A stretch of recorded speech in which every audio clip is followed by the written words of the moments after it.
Edson Alvarez to Fenerbahce. Here we go from Fabrizio Romano. He is flying out there. Loan with an option. Option to buy. Wow, what a joke we are. What a joke of a club we are. Now, do you know what? I'm fine with this if we go and get our midfielders in, because I don't want to hear any excuses. I don't want to hear that we're broke. I don't want to hear we got no money. Go and get what we need. Because if we're loaning out valuable assets to Turkey, then surely we have the money to get what we need. We have the money to replace him, right?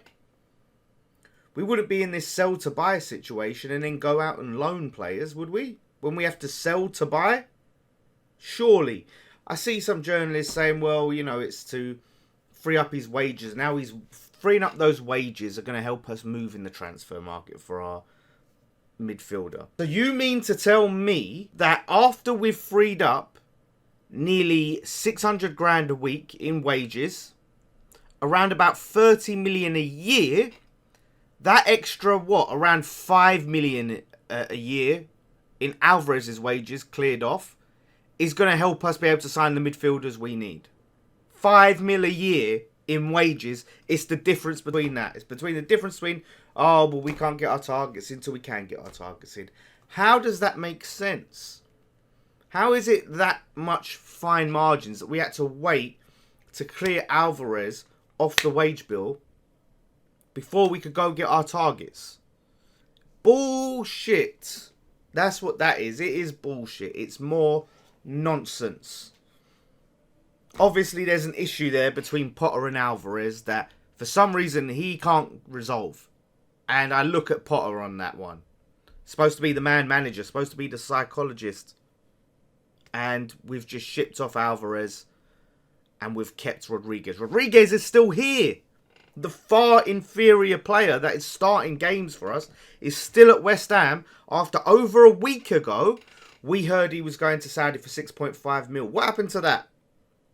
What happened to flipping Irvin for 3.5 million? He's still here. We could potentially see Rodriguez starting against Chelsea while we've shipped off Alvarez.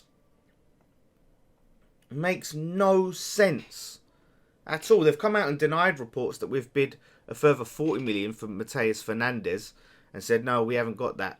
We haven't got the facilities for that. We can't spend that 40 million on a midfielder.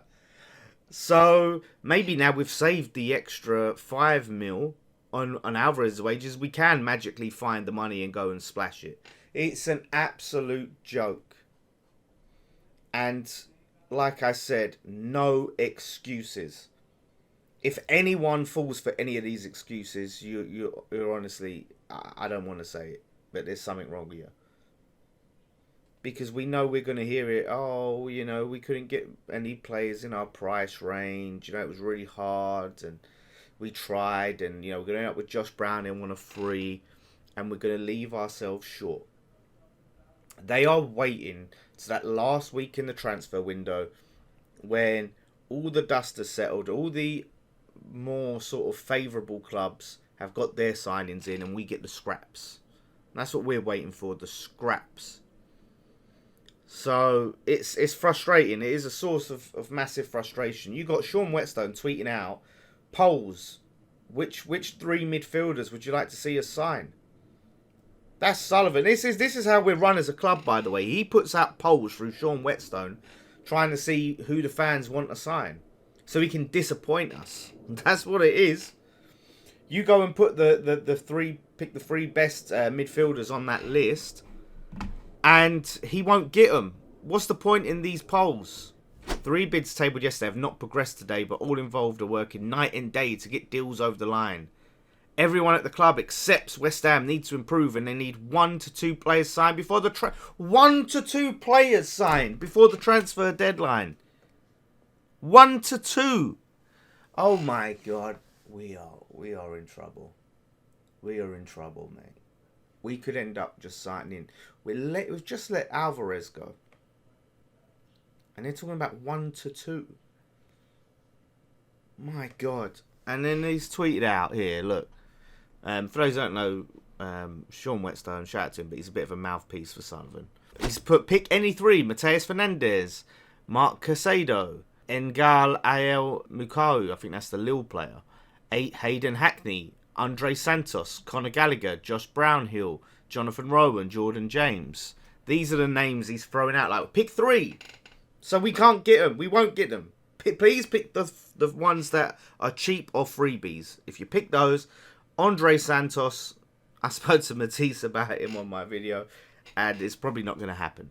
So they've just put on a name that you haven't got the facilities to get done. Oh my gosh. Like, I always have a sort of, let's just wait till the window closes and wait and see what happens. But I'm going to comment and give my opinion on what I see as it happens. And what I'm seeing as it happens is a load of bullshit. Just, again, I've said it time and time again. Worst run club in football. In the Premier League, certainly. It's so frustrating. It really is. So, come deadline day, I don't want to see that we're short. We need at least 2 midfielders in. At least 2 midfielders. And even then, we haven't massively improved the squad. We have to hope Somerville comes back and stays fit. We have to hope Luis Guilherme comes back and stays fit and Potter even plays him. Where's the pace in this team? Give us pace! Sorry. Oh my God. I'm just so tired of talking about the same things. I really am. It's the same issues at this team for years now. And we're going to another transfer window and we still haven't addressed it. We're still waiting. We're still hoping. This club's an absolute joke. It's an absolute joke. And until Sullivan leaves and his sons go with him and he don't leave the club to them, we ain't going nowhere. Ain't going nowhere. Double negative. Oh, gosh. So do please check out my video with Matisse there. It will be, and we went and talked about the 2 midfielders that we are trying to sign from Chelsea, Santos and Chukwuemeka. Go and see what Matisse had to say about them and our prospects of signing them and how much it would take to get them deals done. Maybe Sullivan should watch that video. Maybe he should just piss off and let someone competent run this football club. Anyway, look out Friday Night Pint later on Thursday. One thing left to say. Come on, you Wines.